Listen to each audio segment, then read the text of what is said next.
Good morning to all. नमस्कार, मी Swati Patil madam.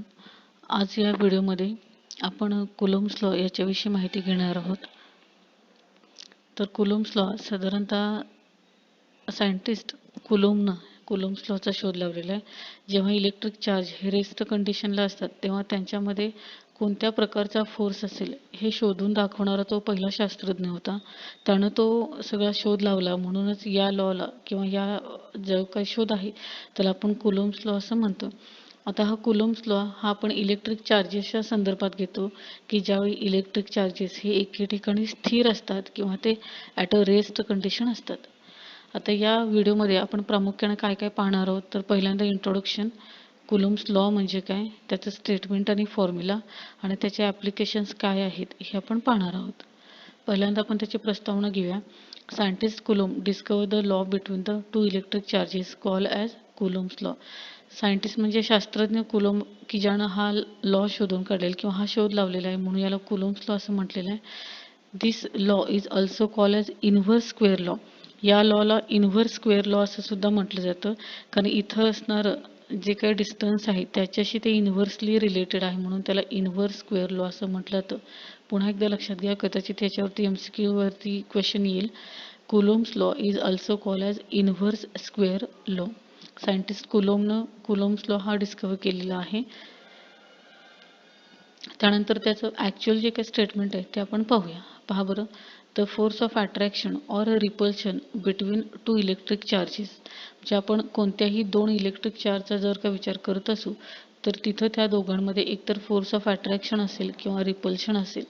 त्यामध्ये this attraction or the repulsion force first directly proportional to the product of magnitude of two charges म्हणजे Q1 आणि Q2 and is inversely proportional to the square of the distance between them. यासाठी आपण एका आकृतीचा आधार घेऊया. त्यामध्ये आपण असं म्हणूया की आपल्याकडे दोन चार्जेस Q1 आणि Q2. आता हे जे काही दोन चार्ज आहेत त्या दोघांमध्ये जो काही फोर्स आहे तो आपण F या लेटरने दाखवतो. इथं F12 म्हटलं तरी चालेल किंवा F21, म्हणजे पहिल्या चार्जपासून दुसरीकडे असणारा फोर्स किंवा दुसऱ्या चार्जपासून पहिल्याकडे असणारा फोर्स. त्यामुळे F12 F21 इक्वल टू.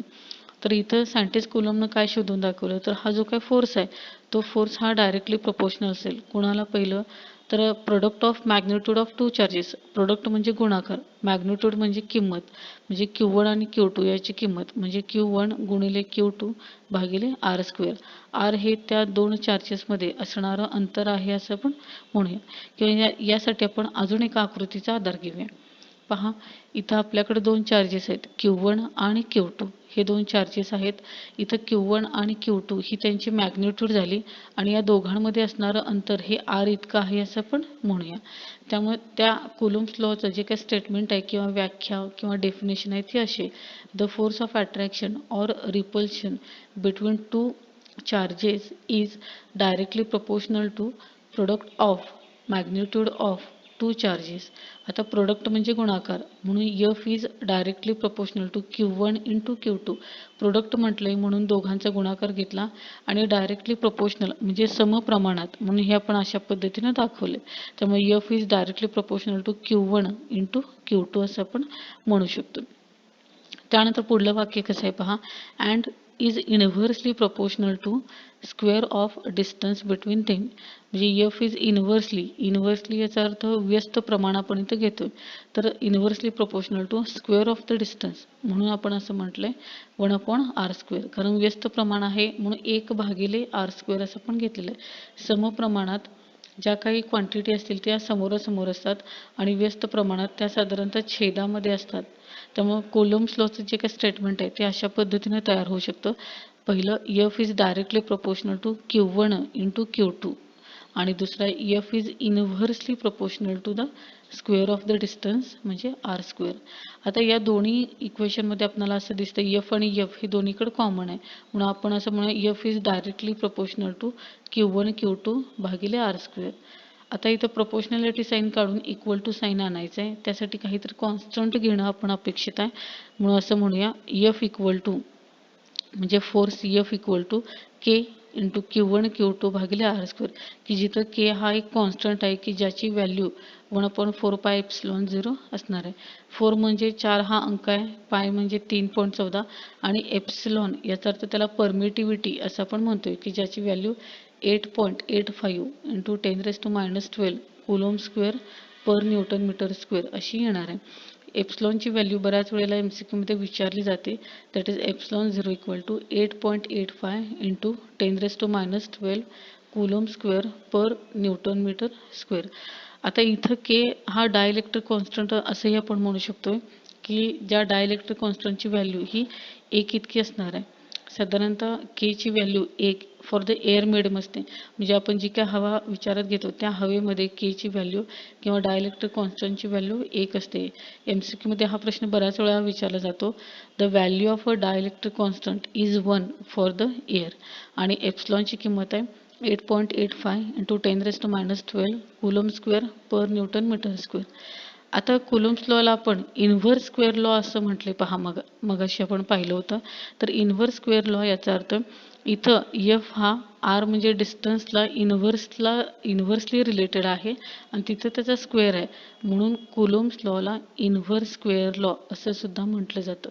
त्यामुळे बेसिकली आपल्याला असं इक्वेशन मिळते F equal to 1/4πε0 Q1 into Q2 upon r square. हे कुलोम्स लॉचा आपला जो काय फॉर्म्युला आहे तो अशा पद्धतीने येणार आहे. त्यामुळे आपण असं म्हणू शकतो कुलोम्स लॉ हा एक इन्व्हर्स स्क्वेअर लॉ आहे. आता कुलोम्स लॉचा अभ्यास करताना हे एक वाक्य आपल्याला महत्त्वाचं आहे कुलोम्स लॉमध्ये, the closer the two charges are the stronger the force between them. म्हणजे आपल्याकडं जर दोन अपोजिट चार्जेस असतील आणि ते एकमेकांच्या अगदी जवळपास असतील तर तिथं असणारा जो काही फोर्स ऑफ अट्रॅक्शन आहे तो स्ट्रॉंग असणार आहे. जेवढे चार्जेस हे एकमेकांच्या जवळ असतील तेवढा त्या दोघांमध्ये असणारा फोर्स हा स्ट्रॉंग असतो. हे वाक्य महत्त्वाचं आहे, थोडं लक्षात ठेवा. आता आपण पाहूया ॲप्लिकेशन्स ऑफ कुलोम्स लॉ. आता कुलोम्स लॉच्या साधारणतः एक 2 ॲप्लिकेशन आपण पाहतोय. त्यामध्ये पहिला आहे Coulomb's law is employed in the meteorology to test the models of thunderstorm charge distribution. आता याचा नेमका अर्थ काय पहा बरं. जेव्हा मोठमोठाली वादळ वगैरे येतात तेव्हा त्या वादळांमध्ये काहीशे चार्ज वगैरे असणारे केमिकल इन्क्लूड केलं जातं किंवा सोडलं जातं की जेणेकरून त्या वादळांची दिशा जी काय आहे ती बदलू शकेल किंवा ते शांत केले जाईल. तर अशा प्रकारचं जर का थंडरस्टॉर्म चार्ज डिस्ट्रीब्युशन तुम्हाला करायचं असेल तर त्यासाठी साधारणतः कुलोम्स लॉ आपण हा वापरतो. म्हणजे याच्या ॲप्लिकेशन्स तुम्हाला साधारणपणे ॲटमॉस्फेरिक फिजिक्समध्ये ॲटमॉस्फेरिक फिजिक्स याचा अर्थ आपल्या सभोवताली जे वातावरण आहे त्याचा अभ्यास करण्यासाठी. प्लॅनेटरी फिजिक्स याचा अर्थ काय, वेगवेगळे जे काही प्लॅनेट आपल्याकडे आहेत त्याचा अभ्यास करत असताना कुलोम्स लॉ वापरला जातो. ॲस्ट्रोफिजिक्स म्हणजे आपलं खगोलशास्त्र आणि प्लाझ्मा फिजिक्स याचा अर्थ प्लाझ्मा मटेरियल जे काय आहे त्याचा अभ्यास करण्यासाठी आपण कुलोम्स लॉ हा वापरतो. अजून एक कुलोम्स लॉचा ॲप्लिकेशन आहे that is Coulomb's law is use in the study of crystal structure. हे एक महत्त्वाचं ॲप्लिकेशन आहे. क्रिस्टल स्ट्रक्चर याचा अर्थ एखाद्या क्रिस्टलमध्ये जे का आयन्स असतात ते आयन्स कशा पद्धतीने तिथं आहेत, त्यांची बांधणी कशी आहे, त्याचं स्ट्रक्चर कसं आहे किंवा त्याचा आकृतिबंध कसा आहे याचा अभ्यास करण्यासाठी साधारणतः आपण कुलोम्स लॉ वापरतो. त्यामुळे कुलोम्स लॉच्या सध्या तुम्ही 2 ॲप्लिकेशन लक्षात ठेवू शकता. पहिला आहे it is applicable in the atmospheric planetary and the astrophysics आणि दुसरा आहे in the study of crystal structure. त्यापैकी स्टडी ऑफ क्रिस्टल स्ट्रक्चर ही एक महत्त्वाची ॲप्लिकेशन आहे. तर विद्यार्थ्यांना अशा प्रकारे या व्हिडिओमध्ये आपण साधारणतः हे पॉईंट पाहिलेले आहेत. कुलोम्स लॉ म्हणजे काय पाहिला, त्याचं स्टेटमेंट आणि फॉर्म्युला आणि त्याचे ॲप्लिकेशन जे आहेत ते आपण पाहिले.